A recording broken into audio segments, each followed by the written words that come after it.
Clemson by far are the biggest winners of this offseason because Dabo Swinney did what none of us thought he had the ability to do, and that was adapt. Dabo Swinney, during the middle 2010s, had Clemson on pace to become the next dynasty of college football. We thought they were going to be the next Alabama when they won their second national championship. And then when Trevor Lawrence departed for the NFL, you started to see a gradual decline. They weren't as dominant as what they were in years past.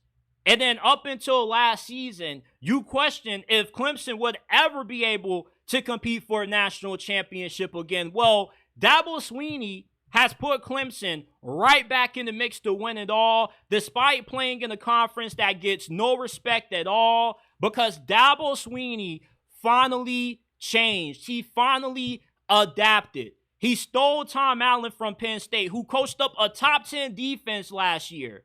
I was shocked when I saw the news that Tom Allen was leaving Penn State for Clemson, because now Dabo Swinney has assembled the best coordinator duo in college football. Not just does Clemson have arguably one of the best defensive coordinators in the game, but they got Garrett Riley calling the plays. And if you guys aren't familiar with that last name, yes, he is related to Lincoln Riley. He is the younger brother of Lincoln Riley, and that's why his offenses have been really good the last couple of years. That's why Cade Klubnik, all of a sudden against Texas, started looking like a completely different quarterback from what we've seen up until that point in his career. He also was the same guy who had TCU's offense cooking when they had that Cinderella run. They upset Michigan in the first round of the playoffs, and they lost to Georgia in disappointing fashion in the national title game. That was a big get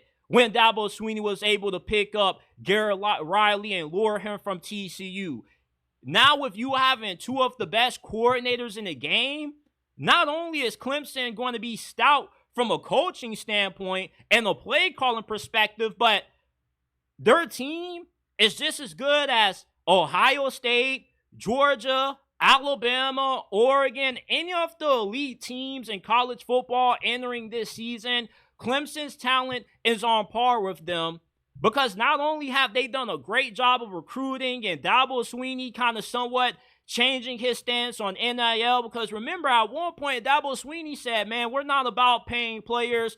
We are building this program in God's name, image, and likeness. Oh my goodness, I laughed when I heard Dabo Swinney heard that. How can you not laugh, Dabo? Well, now Dabo Swinney not just is building Clemson in God's name, image, and likeness, but he also is finally using it to get some really big-time recruits again. And not just is Clemson landing big-time recruits, but they also are getting big-time fines out of the transfer portal. Yes, people, yes. Clemson is finally using the transfer portal. Round of applause to Dabo Swinney. Dabo Swinney finally said, you know what? I'm no longer going to try to do things my way. I'm no longer going to handcuff myself.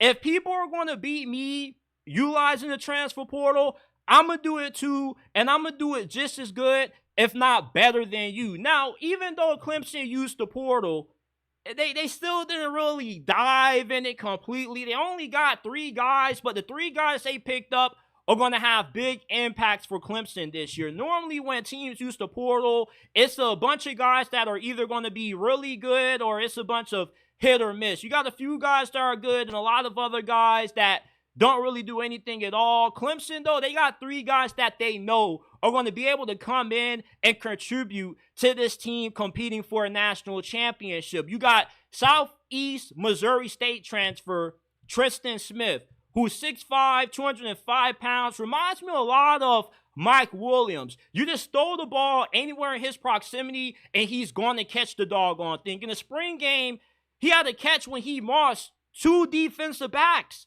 and scored a touchdown. And last year for Southeast Missouri, he had 76 catches for 934 receiving yards and 6 touchdowns. You got Will Helt from Purdue, who was a top 50 player in the portal. So Dabo Swinney isn't just trying to find underrated, under-the-radar guys in the portal. He's willing to go out and pay to get some of the best players available in the portal too. Will Help had a breakout season at Purdue last year. Purdue was god-awful. There wasn't really anything that you could look at on that team as a bright spot outside of how good Will Help was. He had 5 sacks, 10 tackles for loss. He's going to be a monster on an already stout defensive line that has 2 defensive tackles that probably are going to go in the top 10 picks of next year's draft. And then you got linebacker Jeremiah Alexander from Alabama. Now, although he didn't play that much at Alabama over his 3 seasons there, he has the possibility of being not just a good depth piece, but somebody that if he stays a year or 2 could be developed and possibly turn into a starter. He was a Under Armour All-American when he was coming out of the 2022 recruiting cycle. He was the 5th best edge rusher in that class. So the talent's there. Can Clemson's coaching staff get the most out of him? I wouldn't be surprised if they did, because they got one of the best ones in the nation. All of the changes that nobody expected for Dabo Swinney to make, he all of a sudden did them out of nowhere. And I really wish that I could sit down and have a talk with Dabo Swinney, because I would love to ask him, Dabo, what all of a sudden made you start changing?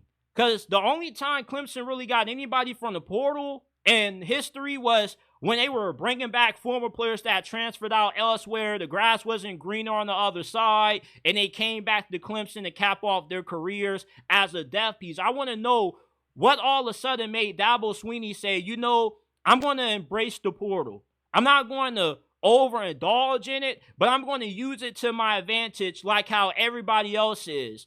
I'm also going to go out and I'm going to get one of the best defensive coordinators in the game when nobody expects me to. Tom Allen leaving Penn State to Clemson was the most shocking move of this offseason. It was more shocking than any transfer we've seen, any guy that you know left for a better head coaching job. Getting Tom Allen, when I first saw the news, my mouth dropped. Because that's when I knew, okay, Dabo Swinney, he's not playing around anymore. He's serious, and he's hell-bent on getting Clemson back to the mountaintop of college football. And I believe that it's going to happen this year. With what he has done this offseason, he made Clemson the biggest winners going into this offseason. They are the offseason champions of 2025 because they finally were able to embrace the change, and it should pay off dividends this year when we see Clemson in the national title game against Texas.